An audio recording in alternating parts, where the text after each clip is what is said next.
새벽 2시에 깨어났나. 딱히 고민이 있어서 그런 건 아니다. 새벽 5시에 일어났나. 새벽 6. 아우, 이 인간이 잠도 못 자게 화장실을 들락거려. 남성 활력과 전립선 건강. 하루 한 알로도 충분합니다. 소팔메토, 옥타코사놀, 아연, 비타민 A, D, E까지 하루 영양 기준치 100%를 꽉 채운 메가셀 남자의 활력. 지금 바로 인터넷 검색창에 메가셀 남자의 활력을 검색해보세요. 탄핵 반대 집회를 주도했던 태극기와 십자가의 동맹을 보면서 자괴감을 느끼는 기독교인들에게 기독교는 민주주의를 싫어하는지, 아예 관심이 없는지, 아니면 기독교도 민주주의를 지지하는지 답답하고 궁금한 시민들에게 호모 요쿠스의 저자 이병주 변호사가 시원한 질문과 명쾌한 답변을 제시합니다. 박근혜 사태와 기독교의 문제, 기독교인들에게 민주주의는 무엇인가? 도서출판 대장간. 김치는 맛있어야 한다. 아주 화끈하게 100% 국내산으로 16년 전통으로 햇섭 인증으로 화끈하게 맛있다. 화끈하게 통한다. 화통김치. 배추김치, 알짜김치, 총각김치, 깻잎김치, 깍두기도 화통. 검색창에 화통김치. 아우 맛있어. 소설가 황석영입니다. 6월 항쟁 30년이 되는 6월 10일 저 황석영이 마침내 출감합니다. 시간의 감옥, 언어의 감옥, 분단된 한반도라는 감옥에서 저는 언제나 자유를 갈망해왔습니다. 금기의 억압이 있다면 작가는 그것을 깨트리고 확인해야만 합니다. 역사를 바꿔낸 위대한 시민들께 제 이야기를 바칩니다. 황석영 자전 수인 문학동네.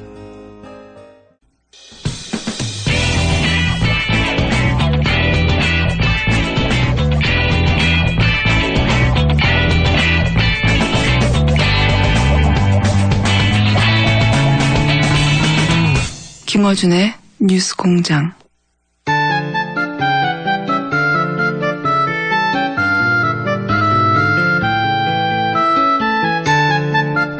예, 이 코너 이름이 없다고 들었습니다. 뭐 한두 마디 말로 이분을 정의하기가 어려워서 아마도 이름을 짓지 못한 것으로 보이는데요. 화요일의 데이트 정의당 노회찬 원내대표 자리에 함께했습니다. 안녕하세요. 네, 안녕하세요. 반갑습니다. 예, 반갑습니다. 김어준 공장장이 일주일간 휴가를 갔습니다. 사실 이제 문자도 막 보내주시는 게 총수 안 나오는겨, 김어준 어디 갔노, 나와라, 뭐 이런 식의 문자도 들어오고 있는데 네. 공장장 없는 동안 혹시라도 뭐 불편하셨던 거 이번 기회에 좀 마음 편히 말씀을 좀 해주시면 좋겠고요. 총수가 유럽 쪽으로 갔다고 하는데 공장장이 뭐 최순실 돈 찾으러 갔을까요? 아, 그렇습니까?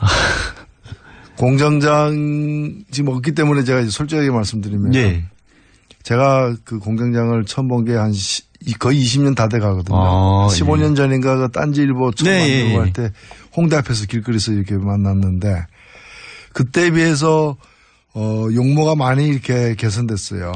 개선된 거예요? 예. 그래서 인간에게 무한한 가능성이 있다는 걸 보여주고 있는. 아니, 앞으로도 더 개선될 수도 있지 않겠는가 생각돼요. 지금 일반적인 사회적 인식과 정반대되는 말씀을 해주셔서. 그게 굉장히 개선됐다는 거죠. 지금 그게 개선된 겁니까? 예. 본인도 자신감을 가져야 돼요. 더 개선될 수 있다는 거죠. 전혀 뜻밖의 말씀을. 스위스 갔다는 소문도 있던데. 돈을 찾으러 간 건지. 아니면 쓰고만 올 것인지. 그럼 이제 갔다 온 뒤에 한번 보고를 받아야 될 것 같은데요. 수사를 해야 될 것 같습니다. 제가 생각했을 때는. 이제 웃으면서 시작을 했지만 사실 오늘이 이제 제62회 현충일이지 않습니까? 그렇습니다. 예, 오늘 대표님도 현충원 기념식 저도 이 방송 마치고 또 현충원에 가서 또 추모의 참배를 또 해야 되겠죠.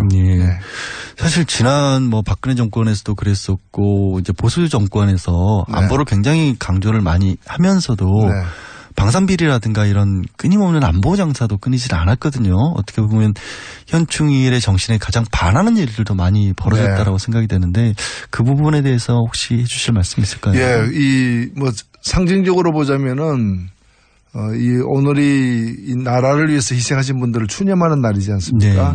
그리고 이걸 평시에 이걸 다루고 있는 부처가 보훈처거든요. 네. 근데 이제까지 보훈처 그 수많은 이제 그 보훈 가족들이 요구에도 불구하고 보훈처장이 차관급이었어요.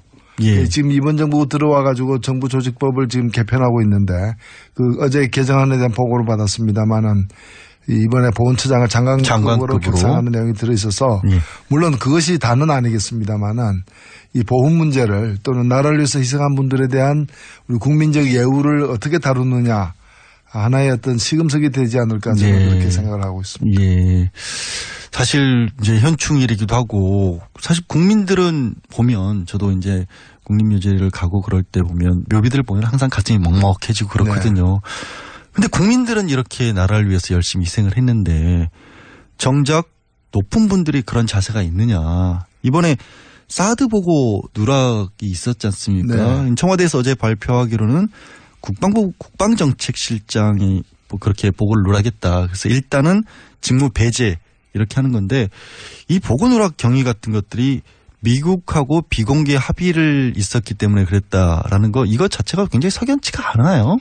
미국하고 비공개라는 거는 사실은 언론을 통해서 얘기하지 말라는 뜻이죠. 그렇죠. 예, 언론에 얘기하지 말라는. 예, 그러니까 지난 정부의 황교안 그 대통령 권한 대행에 대해서도 보고했다는 거 아닙니까? 예, 예. 그 미국의 당부가 있었음에도 불구하고 결국에는 이 기밀을 갖다가 함께 다뤄야 될 어떤 그런 직속 상관들에 대해서도 감췄다는 거죠. 정파적으로 감췄다는 거죠. 정치적인 문제라는 그렇죠. 거죠. 그러니까. 그래서 저는 의도가 대단히 불순하고 그 자체가 사실은 잘못된 그 행위죠. 예. 자기 임무를 위반한 거죠. 그래서 국방부 국방정책실장 선에서 이렇게 끝날 문제는 사실 아니라고 봅니다. 예. 그럼에도 불구하고 아마도 좀 미국을 의식해서 더 이상의 확산을 막기 위한 조치가 아닌가 이런 생각도 들고요. 예. 아니 말씀하신 것처럼 그러면은 한민구 국방장관이나 김관진 전 국가안보실장 사실은 나아가서는 황교안 권한대행에게 보고는 했었다고 하니까 네. 하다못해 황대행이라도 이제 문재인 대통령에게는 정권 2학기에 이런 부분을 알려줬어야 하는가 하는 생각이 드는 게 당연한 거 아닐까요? 예, 그걸 뭐 당연하고요. 못했다면은 그걸 이어받아서 해야 될 사람이 이제 한민구 장관이죠. 예, 예. 왜냐하면 김관진 안보실장은 이미 그만둔 상태였기 때문에. 그런데 이제 한민구 장관도 그렇게 하지 않았고 결국에는 이제 애초에 그 문서를 갖다가 실무자에게 그 삭제하도록 지시한 사람은 국방정책실장인데 그 삭제된 문서를 본 사람은 또 한민구 장관 아니겠습니까? 봤다는 거잖아요. 분명히 그렇죠. 보고 본인도 그거에 대해서 아무 말 안 했기 때문에 통과가 됐을 거 아니에요. 그렇습니다. 아, 참. 이번에 또 사드와 관련돼서 얘기 나온 게 꼼수 논란이 참 끊이질 않는데 네. 환경영향평가도 이게 뭐 피하기 위해서 33만 제곱미터 이거를 밑으로 설계하면서 무슨 말발굽 모양으로 땅 모양을 만들어 놨다고요. 이렇게 해서 간이 통과를 시켰다고 하는 건데 만약에 이런 부분을 다시 한다면 사드 배치가 지금 중단될 수도 있는 상황이라고 보세요.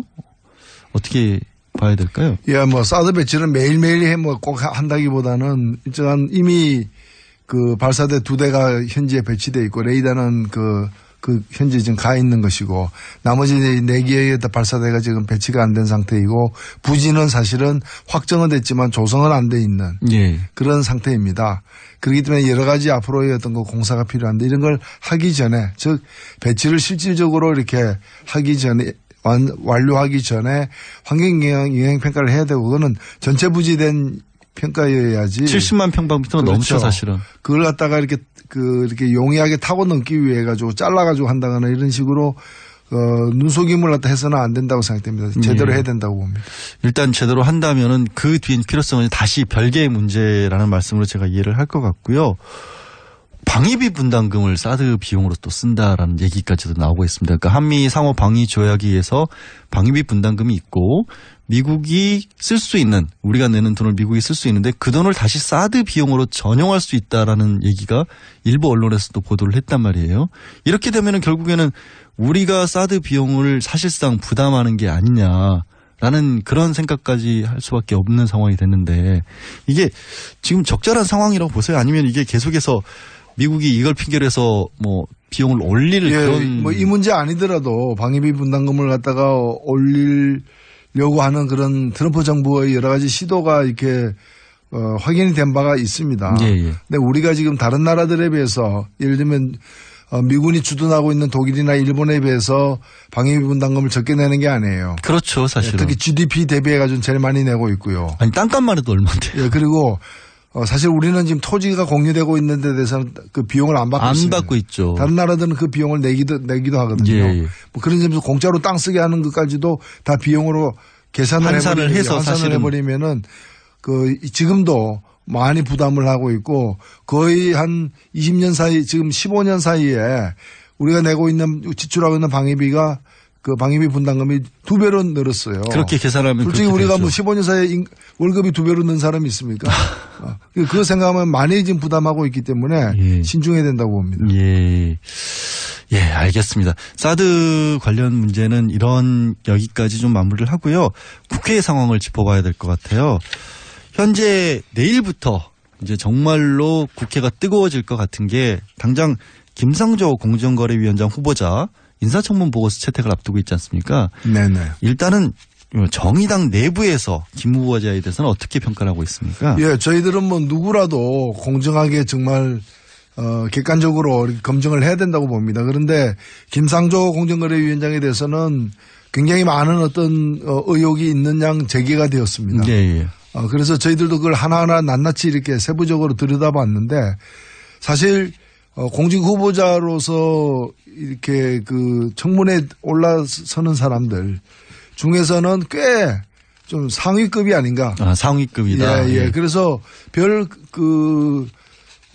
소문은 무성했지만은 예. 별로 먹을 게 없는 잔치처럼 별로 문제점들이 드러나지 않아서 저희들을 볼 때는 물론 이제 완벽하게 어떠한 법률도 위배된 바 없는 건 아닙니다. 예. 주민등록법 위반한 점도 있는 것이고 다 있지만은 기본적으로 그게 이제 불법성의 어떤 정도라거나 또는 그 고의성의 문제라거나 예. 반복되었느냐의 문제라거나 문제가 심각하냐 등등을 살펴봤을 때 적격이다. 예. 이렇게 보고 있습니다. 예.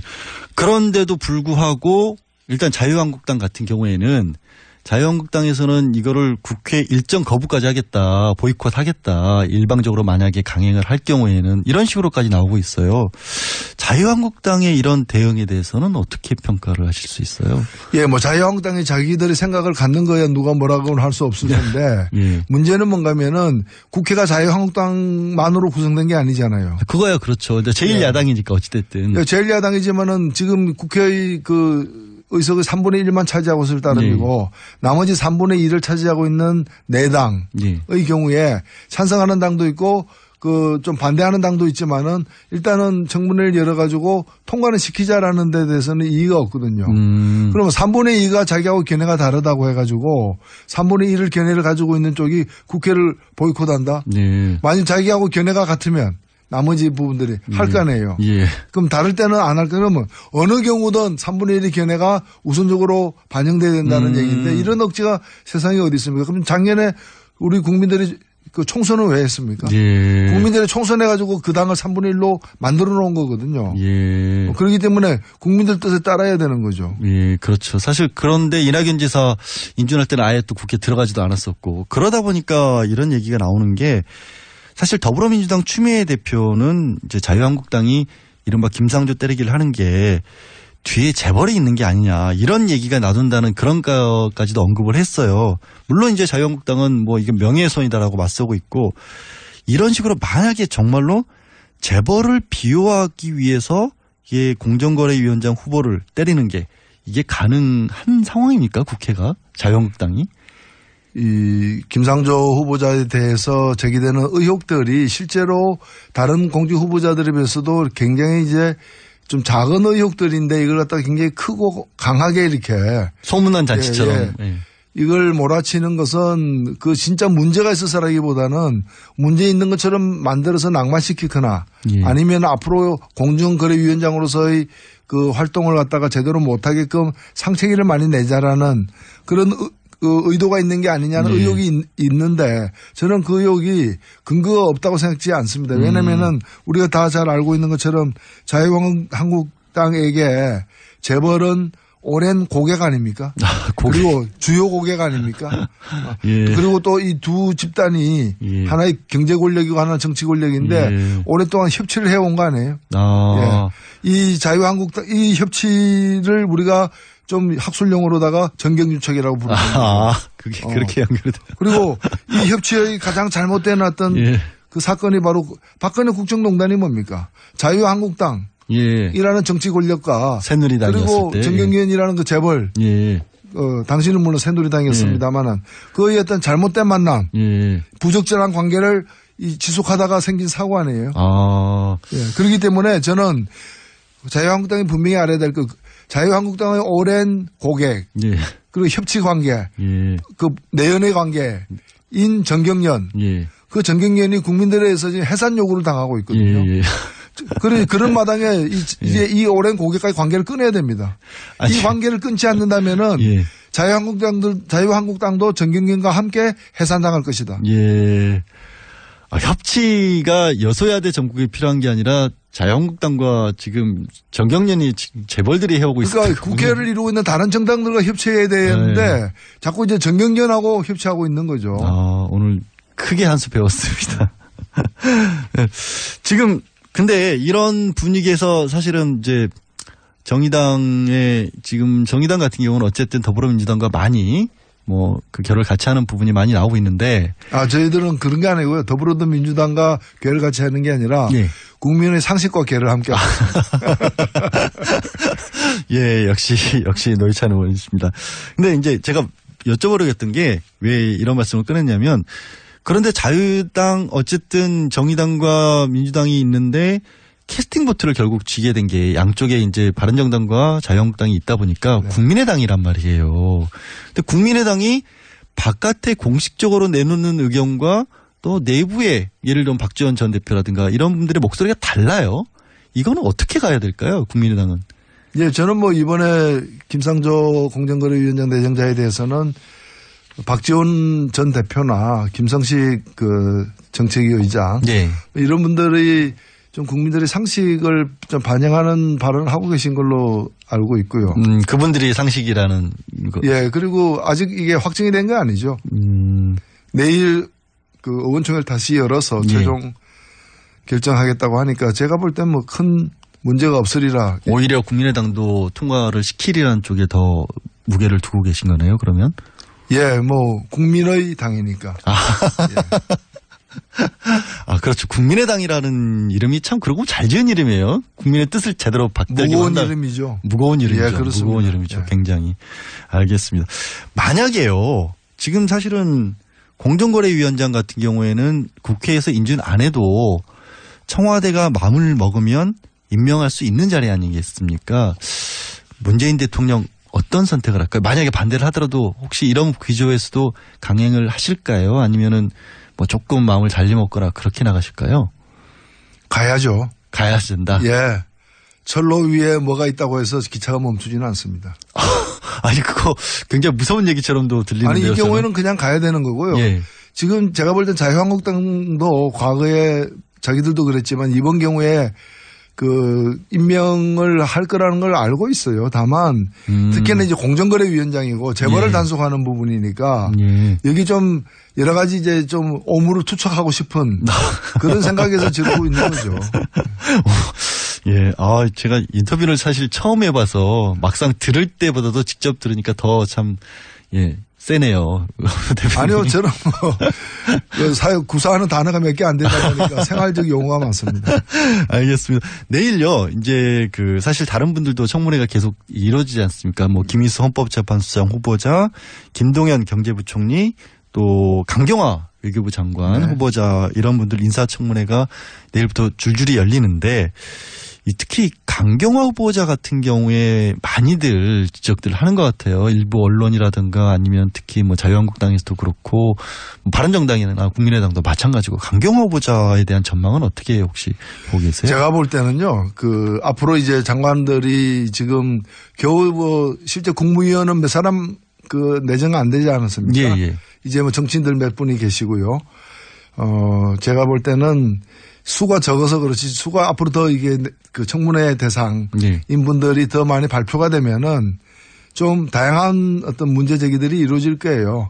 지금은 어찌 보면은 좀 제법 긴 시간 동안 거의 2주에 가깝게 강경화 후보자가 몇 사람만 이렇게 딱 외롭게 있다 보니까 표적이 집중돼 가지고 작은 문제도 침소봉대돼서 이렇게 되어가고 있는 것 같은데요. 저는 일단은 강경화 후보자 같은 경우에는 또 새로운 다른 어떤 문제 제기가 나올 수도 있기 때문에 청문회를 더 지켜봐야 된다고 생각되고요. 다만 이제까지 제기된 문제 중에서는 뭐 콘도를 갖다가 이렇게 공동명의로 자녀와 공동명의로 증여세 안 해서 냈다. 증여세 포탈 의혹이 있는 부분에 대해서는 그 몇 달 후에 다시 이렇게 팔았죠. 팔았고 그 팔았을 때 그 판 돈을 갖다가 공동명의자인 그 미성년 자녀에게 준 게 아니라 그냥 이제 그 아버지가 가져간 거기 때문에 애초에 돈을 낸 것도 아버지였고 판 뒤에도 다 아버지가 회수했고 그러니까 그렇죠. 이제 정여가 아닌 거 정여 행위가 없었던 거고 뭐 자유한국당의 문제 제기를 따르더라도 뭐 이 증여세 포탈 미수범 이 포탈 하려다가 의사가 없었지만 하려다가 미수에 그친 미수가 아니죠. 이제 의사가 없었죠. 미수도 의사가 없으니까 미수는 아닌데 하도 의사가 있었다고 주장을 하니까 하여튼 정여는 실현되지 않았던 것이기 때문에 원인 무효가 된 셈이라고 보고요. 문제 제기의 원인이 무효됐다고 보고 그다음에 그 학교 가기 위해서 이제 이화 여고 가기 위해서 소위 위장 전입했다는 부분에 대해서는 좀 납득 안 가는 부분이 있어요. 저는 왜냐하면은 당시 이화여고는 그 학교 가기 위해서는 그 동네 살아야 되는 학교가 아니었거든요. 공동학군이어가지고 다른 지역에 살더라도 그 학교 갈 수 있는 그 공동학군이기 때문에 이화여고 가기 위해서 위장 전입한다는 말 자체가 성립이 안 되는 말이에요. 굳이 그럴 필요가 없었다. 그럴 필요가 없었죠. 근데 주소는 또 이화여고 그 근처로 옮긴 건 사실이거든요. 반사라던 것. 근데 제가 그것도 이해 안 가는 게 그 옮긴 학생은 처음에는 학생만 이제 한 달여는 있다가 나중에는 아버지 형제까지 이제 그 온 거 아닙니까? 그런데 그 학생은 미성년이잖아요. 미성년은 세대를 구성할 수 없으니까 세대주 전입이 안 되거든요. 그렇죠. 그럼 다른 사람의 다른 세대주의 동거인으로 들어갔다는 얘기인데 그럼 그건 누구인지 그리고 그런 편의는 왜 봐줬는지에 대해서 좀 소상하게 해명을 하면은 큰 문제가 없지 않겠는가. 저는 뭐 이렇게 생각합니다. 이제 대표님 표현을 빌자면 이제 협치 관계에 있고 고객의 만족을 위해서 자유한국당은 목소리를 크게 내고 있을 뿐 해명이 제대로 되면 큰 문제가 없을 수 있다라고 보시는. 그리고 오히려 자유한국당의 사실은 제가 뭐 넘겨짚으면은 정통 외교부 관리가 아닌 어떤 강점과 장점도 있지만 또 뭐 이 4강과 직접 이렇게 다뤄보지 않은 4강 4대 강국을 직접 다뤄보지 않은 이제 주로 유엔에서 다자간 협정이나 인권 문제에 치중했던 전문가이기 때문에 4강 외교를 제대로 할 수 있는가라는 문제 제기가 보수 일각에서 있어요. 그러면 그런 걸 가지고 외교와 관련된 여러 가지 노선이라거나 정책적 준비라거나 이런 걸 갖다가 검증하는데 능력 검증을 해야지. 심혈을 기울여야지. 좀 엉뚱한 데 자꾸 파고 있는 거 아니냐. 보수 세력으로서도 직무를 유기하고 있다. 저는 그렇게 생각합니다. 알겠습니다.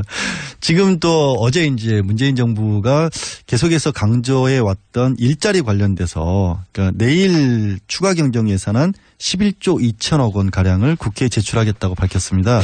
이렇게 11조를 들여서 11만 개 일자리를 만들겠다는 게 이제 핵심이겠죠. 여기에 대한 정의당의 평가는 어떻습니까? 뭐 저희들은 뭐 절반은 좀 긍정적으로 평가를 하고 또 절반은 과거의 추경 편성의 어떤 한계를 답습한 부분도 없지 않다는 좀 그런 따끔한 말씀도 드리고 싶은데요.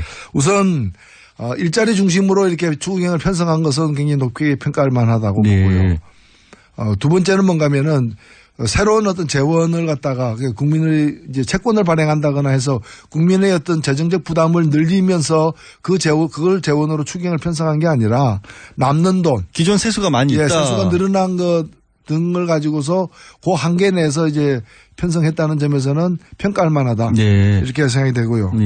다만 이제 일자리 문제는 이제 나중에 아마 이거 다 논란이 될 것이기 때문에 제가 말씀을 드립니다만은 실제 공무원 일자리 늘린 거는 12,000개밖에 안 돼요. 그렇죠, 사실. 그리고 왜 공무원 일자리 늘었냐라고 볼멘 소리하는 그 정치 세력들도 있는데 예. 이 일자리가 공무원 중에도 소방관, 교사, 경찰 고사. 안 그래도 국민들의 어떤 편익을 위해서 하는 일자리이기 때문에 예. 이거는 다른 나라에 비해서도 우리가 공무원 전체도 그렇지만 이런 류의 공무원 수가 절대 부족입니다. 예. 이게 다 국민들의 안전하고 관계되는 부분이고 편익하고 관계되는 부분이거든요. 그래서 이걸 늘린 것 자체는 전혀 문제가 되지 않는다고 보고 예. 다만 이제 이런 해마다 예산이 들어가는 고정 일자리는 12,000개밖에 안 돼요. 예. 근데 예. 그 12,000개밖에 안 된다고 하셨지만 그래도 자유한국당에서는 또 이거 12,000개 늘려놓으면 계속해서 돈 들어가야 되는 거 아니냐, 세금 들어가야 되는 거 아니냐. 이거 12,000개 늘려놓고 계속해서 돈을 넣어야 됩니다. 돈을 넣어야 된다. 그럼 우리가 지금 인구 10만 명당 공무원 비율이라거나 이런 거 예. 보면은 현저히 떨어지거든요. 예. 경찰도 현저히 떨어지고 그러니까 여러 가지 사건 사고도 많은 거 아니겠습니까? 그래서 국민의 안전 비용이기 때문에 세금 걷어가지고 미르재단 만들고 이런 거 할 게 아니라 예. 바로 이런 데 써야 되는 것이죠. 아, 예, 알겠습니다. 지금 시간이 많이 남지 않아서요. 다른 당 상황 계속 자유한국당 얘기를 좀 해오긴 했습니다만은 사실은 홍준표 전 경남지사 공항에서 돌아오는 장면 보셨죠? 그 많은 지지자들까지 모아서. 그런데 막상 또 자기 자유한국당 내에 대해서는 뭐 바퀴벌레 뭐 이렇게 얘기를 했기 때문에 이 당권 도전을 하는 홍준표 지사에 대해서 뭐 반대에 있는 홍문정 의원은 잠이 안 올 지경이다라는 식으로까지 불편한 심기도 드러내고 있어서 홍대 비용이다는 얘기가 나오고 있는데 홍 전 지사 당권 장악 가능할까요? 홍준표 지사의. 그 자유한국당이 결정하는 문제죠. 문제고 예. 뭐 별다른 그 당권 장악할 만한 자격과 능력이 있느냐의 문제와 예. 또 한국 보수를 대변할 수 있는 분이냐의 문제와 그다음에 그 내 경쟁자가 있느냐의 문제는 딴 문제이기 때문에 예. 어찌 보면은 그 문제가 이제 많죠. 예. 잠에 안 온 분도 계실 정도니까. 그런데 그 내 다른 경쟁자가 없으면 또 되지 않겠습니까? 예. 어찌 보면은 자유한국당의 어떤 철학과 정신과 가치관, 윤리 이 모든 걸 갖다가 가장 잘 보여주고 있는 인물인 것은 분명하다. 예. 이렇게 생각됩니다. 아, 그게 분명하게 보여주고 있는 분이라고 생각을 하세요? 자유한국당이 원래 그런 당이에요. 예. 아, 예. 아, 자유한국당에서 반론이 있으시다면 늘 말씀드리지만 반론 보장해 드립니다. 아니, 반론이 있다면은 예. 그 홍준표 당대표를 안 만들어야죠. 아, 반론이 있으면 홍준표를 당대표로 만들지 마라, 홍준표 전 지사를. 예, 명쾌하게 정리를 이렇게 해주셨습니다. 더 듣고 싶습니다만 시간이 역시 부족하네요. 오늘 말씀 고맙습니다. 지금까지 예, 오늘 말씀 고맙습니다. 예, 용모가 단정한 또 우리 양 변호사님하고 같이 하니까 좋습니다. 예, 반갑습니다. 예, 고맙습니다. 예, 지금까지 정의당 노회찬 원내대표셨습니다.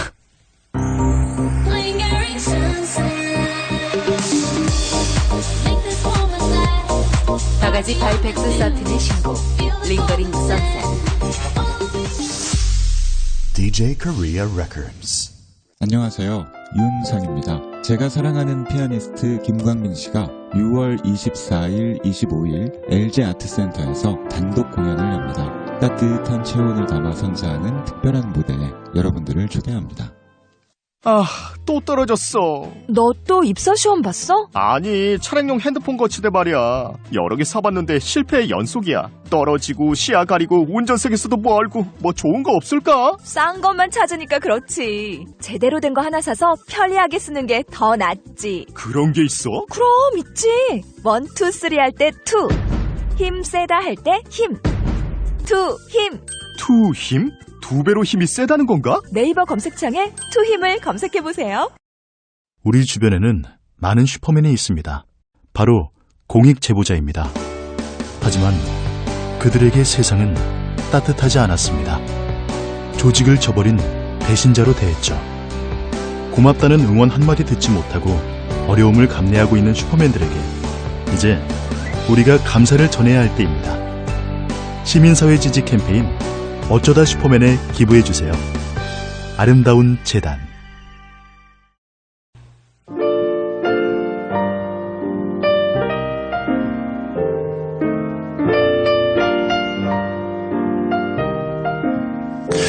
그동안 불친절한 AS 시간이었는데 어제 말씀드린 대로 죄송합니다. 이번 주는 청취자 지상주의로 가겠습니다. 친절한 AS 시간. 어제 사실 카카오톡 참여 방법을 처음 알려드렸나 봐요. 톡이 폭주하고 있습니다. 박지혜님 외에 많은 분들이 작년부터 듣고 있는데 카카오톡으로 보낼 수 있는 걸 처음 알았네요. 공장장은 정말 말 안 듣는 노총각 삼촌 같아요. 친절한 진행 양진님 파이팅입니다. 고맙습니다. 파이팅. 이호구님 문자 보내고 싶어도 공장장이 맨날 번호를 안 가르쳐줘서 너무 답답했는데 중마왕님이 알려주셔서 좋네요. 네, 저도 이건 처음 알았는데요. TBS 주파수가 95.1MHz라서 샵 0951입니다. 짧은 글 50원, 긴 글 100원의 정보 이용료는 붙습니다. 박세현님, 공장장이 없으니 김은지 기자가 더 편하고 자신있게 얘기하네요. 시크한 상남자인 공장장보다 부드러운 남자인 양변이 더 멋진가 봅니다. 제가 멋진 건 잘 모르겠는데요. 공장장도 시크하진 않습니다. 예. 초단기 비정규직 시간 강사. 오늘 생방에 참여한 제작진 중에도 비정규직이 있나요? 그분들은 오늘 급여를 1.5배 받는지 궁금합니다. 사실 이건 거의 민원인데요. 방송사에도 비정규직 분들이 참 많습니다. 뭐 작가분들도 그렇고 다 프리랜서가 많아서 휴일도 없이 일을 해도 1.5배 못 받습니다. 네, TBS 사장님, 박원순 서울시장님 듣고 계시죠? TBS 비정규직 문제도 해결해 주십시오. 고맙습니다. 뉴스공장 작가들이 올렸습니다.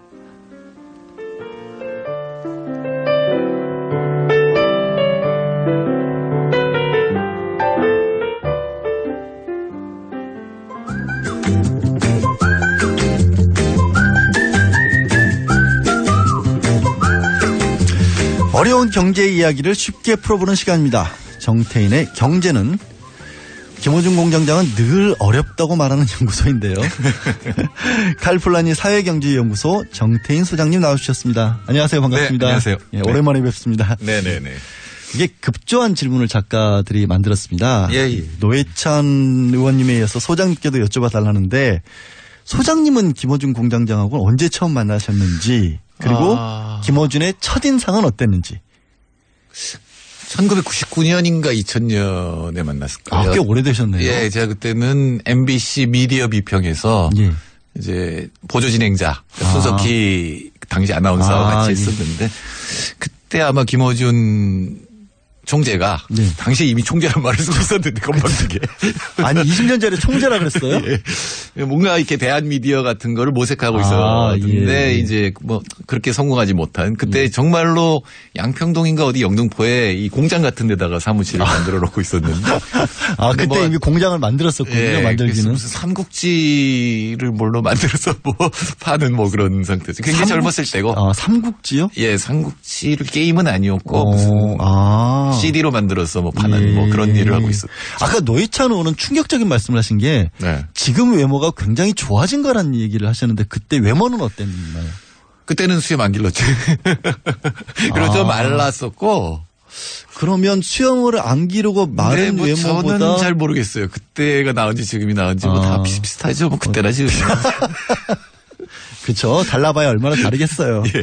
그러니까 본인은 잘생겼다고 생각하고 뭐 그리고 지금은 인기가 워낙 좋으니까 뭐 외모가 무슨 문제가 되겠습니까? 그래도 본인이 잘생겼다고 생각하는 건 잘못이죠. 근데 그거는 어쩔 수 없는 모양이에요. 노무현 전 대통령도 지금 제가 이 얘기하면 이제 굉장히 혼날 건데 객관적으로 저는 못생겼다고 생각했는데 이분이 20%에서 막 올라가면서 제가 혹시 이 TV 토론에서 이 질문을 의표를 찌른 질문 이런 거 나올 수 있잖아요. 당황하는 질문. 그래서 본인이 잘생겼다고 생각하십니까? 이런 연습을 했어요. 예행 연습하는데. 예, 근데 뭐 당연. 네. 그래서 뭐 본인이 잘생기고 인기 좋으면 잘생긴 겁니다. 잘생겼다고 믿고 인기 좋으면.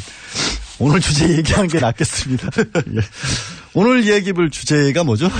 예, 오늘은 그러니까 실제 현재 경제 상황하고 그거에 대한 대책으로 제이노믹스에 입각한 일자리 대책 이런 것들을 내놨는데 그게 과연 적절한지 그리고 현재 상황이 얼마나 나쁜지 이런 얘기를 좀 해봐요. 사실은 지금 상당히 저는 안보나 경제 양쪽에서 나아졌다는 생각을 했거든요. 사실 그 대선할 때는 이거 대통령 왜 하려고 그러나 이 사람들이 이렇게 경제 안보 동시 위기인데 근데 안보는 조금 풀려가고 있는 것 같아요. 예. 그러니까 치킨 게임은 끝나가고 이제 대화 국면으로 가는 것 같아요. 근데 보통 대화 국면으로 가면 2, 3년은 이제 협상하거든요. 그렇죠. 예, 2, 3년간 여유가 좀 생긴 편이에요. 물론 안정적으로 가는 거죠. 사드 문제를 어떻게 해결하느냐가 이제 한중 관계에서 굉장히 중요한 문제일 텐데.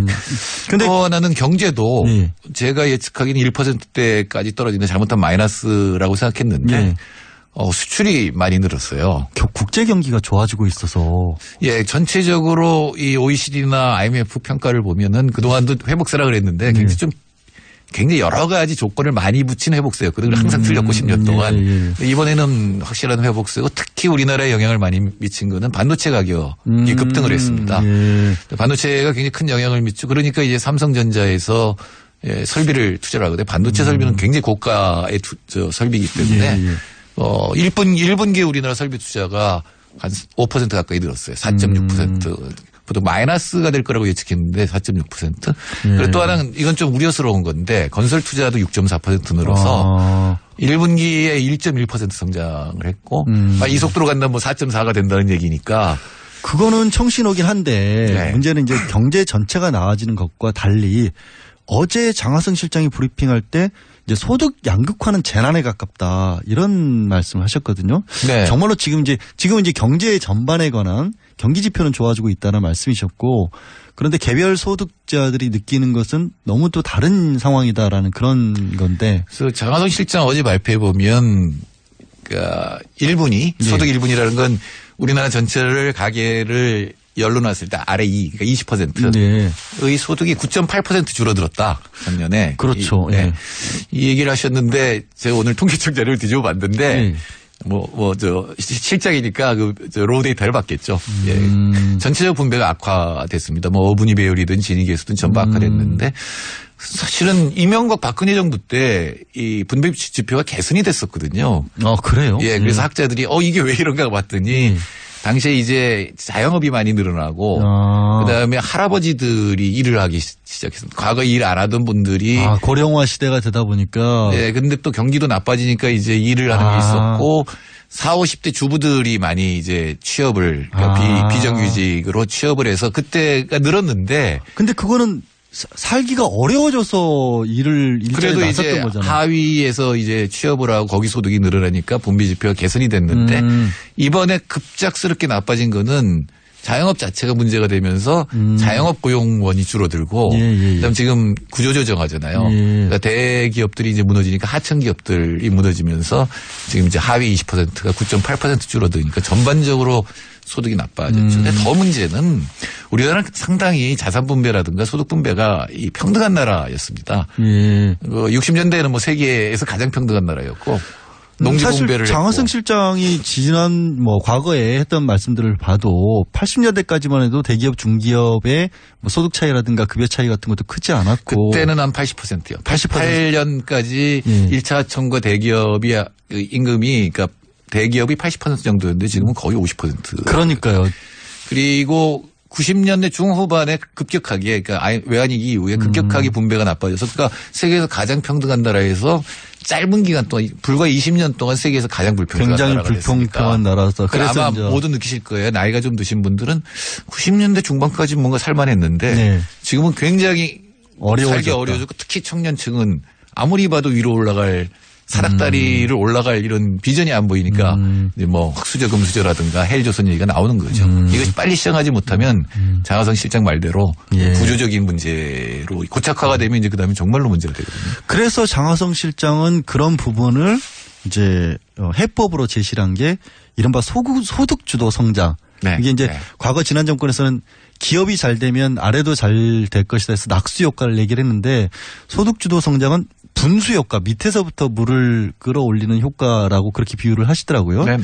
이게 구체적으로는 어떻게 하시겠다는 겁니까? 그러니까 조금 전에 말씀드린 것처럼 하위 20%가 마이너스가 되면 소비가 마이너스가 될 거 아니에요. 그러니까 사실은 가난한 사람들, 보통 사람들은 돈이 없어서 못 써요. 부자들은 돈 쓸 데가 없어서 못 써요. 그래서 우리나라에 돈은 있는데 그러니까 돈 쓸 데가 없다는 건 투자가 안 되고 있다는 얘기죠. 그러니까 보통 사람들은 돈이 없으니까 특히 가계부채에 눌려서 소비가 못 늘어나잖아요. 근데 지금 돈은 있거든요. 그 돈이 처음부터 시장에서 임금을 더 많이 받는 방식으로 가난한 사람들이 더 많이 돈을 받게 하든가 아니면 시장에서 분배가 끝난 다음에 세금을 통해서 복지로 이 재분배죠. 복지로 다시 소득을 늘려줘서 이분들의 소비가 늘어나게 되면 당연히 가난한 사람은 100% 쓰거든요. 뭐 쓸 수밖에 없으니까 생활비로라도. 예, 안 그러면 굶어 죽으니까. 근데 상위 10% 정도 되면은 다 못 써요. 예, 어차피 이제 저축이 되고 그게 투자가 돼야 되는데 투자가 안 되면 그게 결국은 부동산으로 가든가 부동산 투기로 가든가 아니면 그 돈이 그냥 이 유동 자산 돼가지고 이렇게 수익률 높은 데로 향하게 되거든요. 근데 그 돈이 가난한 사람들한테 시장을 통해서 또 하나는 이제 조세와 보조금을 통해서 분배 재분배가 되면 소비가 늘어나고 소비가 늘어나면 자영업이나 중소기업이 살 것이고 그럼 투자가 늘어나고 이게 이제 소득주도 성장론의 기본이죠. 그래서 뭐 예전에 이제 마중물이라고 하잖아요. 예전에 그런 기억들이 있을지 모르겠지만 이렇게 펌프 우물 같은 것이 잘 물이 안 나오면 물을 부어서 물을 끌어내리는 끌어오게 올리는 그런 마중물 같은 것을 쓴다라고 하는데 그래서 그 마중물을 결국 쓰기 위해서 없는 일자리 만들고 이러는 게 결국엔 초기는 투자가 들어갈 거 아니에요. 그 과연 실현할 수 있느냐. 결국 뭐 반대하는 데서도 뭐 예전에 증세 없는 복지 박정권에서도 얘기했다가 포기하지 않았느냐. 과연 이거를 임기 내에 이룰 수 있을 것이냐. 돈은 어디서 마련할 것이냐. 이런 어떤 반론들이 계속 나오고 있거든요. 그건 어떻게 생각하세요? 일자리에서 지금 이제 일자리 대책 발표된 거 보면은 이제 공무원 12,000개고 대부분 사회 서비스 쪽이고 그다음에는 이제 취업을 보조해주는 그러니까 장려해주는 가령 중소기업에서 3명을 고용하면 세 번째 노동자에게 보조금을 주는 이런 식의 정책이 나가고 있는데 뭐 그 자체로는 만들 수가 있는 거고 그게 이제 소비를 통하고 투자를 통해서 아니 돈이 어디서 났냐 이런 얘기를 하니까 사실 돈이 많거든요 지금. 돈이 많아요. 증세해야 돼요. 네, 그러니까 우리 문재인 대통령께서 선거할 때 이 증세 얘기는 되도록 피했거든요. 법인세 같은 부분도 사실상 직접적으로 얘기는 안 하셨죠. 일부러. 세 올려야 돼요. 그건 뭐 우리나라가 OECD랑 비교해봐도 중복지를 하려면 중부담은 해야 되거든요. 그러니까 이제 세금은 이제 여러 가지를 보면서 이제 올려야 되는데 특히 지금 이 문재인 정부 특히 장하성 실장의 정책 중에 제가 가장 걱정되는 거는 이 부동산에 대해서는 상대적으로 뭐랄까 이렇게 보겠다 그랬고 시장을 주시하고 있다고까지 얘기했는데 지금 좀 심각하거든요. 그러니까 소득주도 성장에 두 가지가 있는데 하나는 자본이 가져가는 소득, 자산가들이 가져가는 소득과 근로소득이 차이가 나는 거 하나가 있고 근로소득 내에서 또 불평등이 심해지는 게 있거든요. 그렇죠. 그러니까 두 개의 측면이 있는데 일단 자산가 가져 예를 들어 뭐 임대료를 많이 가져가는 거를 줄이면은 아무래도 근로소득 쪽 노동자들이 유리해지겠죠. 소비할 여력이 생길 텐데 그러니까 그 부분. 자산소득과 노동소득의 불평등에 대해서는 지금 별로 얘기를 안 하고 있거든요. 근데 이 자산소득의 불평등이 바로 부동산 가격 상승하고 연결이 되어 있잖아요. 그러니까 부동산을 못 잡으면 그 부분 자산소득이 증가하고 근로소득이 상대적으로 줄어드는 부분이 있거든요. 근데 그 부분은 지금 노동소득 내, 근로소득 내의 격차에 지금 주안점을 두고 있잖아요. 그런데 근로소득이라든가 이런 거를 개선을 하기 위해서 뭐 비정규직 문제도 해결을 하고 뭐 2020년까지인가요? 뭐 최저임금 같은 것도 10,000원을 올리고 이런 부분들로 말씀을 하셨는데 문제는 그런 거에 큰 영향을 받는 게 대기업들이 아니라 안 그래도 어려운 중소기업이다라는 또 그런 반론들도 나오거든요. 그러니까 지금 우리나라 중소기업이나 지금 그렇게 최저임금을 올리면 당장 노동 일자리가 줄어들 거다라고 이제 주장을 하는데 최저임금에 대한 연구는 전 세계적으로 수천 개가 있어요. 근데 대부분의 연구는 거의 99%는 일자리에 변화가 없다 합니다. 늘어나는 것도 아니고 줄어드는 것도 아니고. 그래요? 예, 별로 변화가 없어요. 여태까지 변화가 없고 이제 그러니까 그 생산성 향상을 통해서 흡수를 하는 쪽으로 되는데 또 분명히 프랜차이즈 우리 뭐라 그러죠? 자영업 같은 거, 영세업체 같은 거. 그러니까 편의점이라든가 아니면 하청기업은 문제가 될 수 있고 하청 5차청까지 가면 진짜 문제가 될 텐데. 그러니까요. 그게 사실 장 실장도 얘기를 했지만 그 위에 경제민주화 부분이 있는 거다. 지금 이 편의점 위에서 아무것도 안 하면서 가져가는 돈들이 있잖아요. 사실 편의점을 24시간 할 이유가 뭐가 있어요. 뭐 홍대에서는 24시간 할 필요가 있을지도 모르겠어요. 토요일 일요일에. 일부 지역에서는. 근데 주택가에서 이거 24시간 할 이유 전혀 없는 거거든요. 사실은 잠깐 편하자는 게 결국에는 국가 전체 내지는 나한테도 불편을 주는 일이 될 수도 있긴데 그거가 이제 운영하시는 분들 입장에서는 당장 또 그게 손실로 이어지니까. 아니 그거는 요구를 하는 거예요. 요구를 해서. 사실 이 밤중에 아무 일 손님 안 오는데 아르바이트를 고용하면 이 사람들한테 임금 나가잖아요. 근데 그걸 요구를 지금 모기업에서 하니까 모기업이 가져가는 몫의 10%만 이 프랜차이즈가 가져가도 임금 올려주고도 이제 이윤이 더 늘어날 거다. 그럼 결국은 이제 마찬가지. 공정거래 쪽의 역할이 굉장히 중요해질 수밖에 없는 상황이죠. 김상조 교수도 과거에는 기업 지배구조 얘기를 많이 하다가 이번에 이제 되면서는 이제 이 불공정 거래에 훨씬 더 신경을 써서 하겠다라는 얘기가. 그러면 이제 장하성 실장의 계획이 결국엔 실현되기 위해서는 반드시 공정거래가 양축을 이루어줘야 이게 가능하겠네요. 결국 한쪽에서. 예, 거기다가 제 기대는 금융위원장도 좀 강력해져야 되고. 금융위원장도 좀 이제 개혁적인 분이 오시기를 바랍니다. 예. 뭐 저 김상조 교수가 되겠죠. 뭐. 제가 그렇게 썼어요. 페북에다가. 야삼당이 반대하면 그럼 야삼당이 한번 후보를 내달라. 오히려. 김상조 교수보다 뭐 능력은 보지도 않겠다. 더 깨끗한 사람이 있으면 무조건 공정거래위원장 시켜주겠다. 제가 그렇게 회복이 올려놨습니다. 없습니다. 아무리 봐도 없습니다. 이 얘기는 오래된 얘기인데 노무현 대통령이 이게 처음에 노무현 참여정부 때 만들었어요. 야당에서. 만약에 너무 이 인사청문회 이걸 강하게 만드니까 이제 좀 어떻게 해야 되는 거 아니냐. 그러니까 그때 노무현 대통령이 그랬어요. 냅더라. 쟤들 아마 장관 못 만들 거다 그랬어요. 우리한테서 꼬아갈 거다 아마. 좋은 방법일 수 있겠네요. 근데 이게 점점 강화되고 있는 상태인데. 예. 마지막으로 짧게 혹시 그렇게 소득주도 성장해서 성공을 거뒀던 해외 사례 같은 게 몇 나라 있을까요? 이거는 케인즈주의가 소득주도 성장을 했는데 제일 성공한 예는 스웨덴입니다. 스웨덴? 스웨덴에서는 근데 이건 정말로 대기업 노동자들이 양보를 해야 돼요. 수출 대기업 노동자들이 임금을 많이 받고 점점 격차가 벌어지니까 이 수출 대기업 노동자들이 자기 임금을 줄여서 영세 중소기업 노동자를 올려서 스웨덴이 고도 성장을 하게 된 거죠. 예, 알겠습니다. 복지에 마치 상징처럼 되어 있는 스웨덴처럼 우리가 된다면 정말로 좋겠습니다. 오늘 말씀 여기까지 듣겠습니다. 고맙습니다. 네, 감사합니다. 지금까지 칼폴라니 사회경제연구소 정태인 소장님이셨습니다. 뉴스공장은 오늘은 여기까지입니다. 저는 내일 다시 돌아오겠습니다. 착하게 사십시다.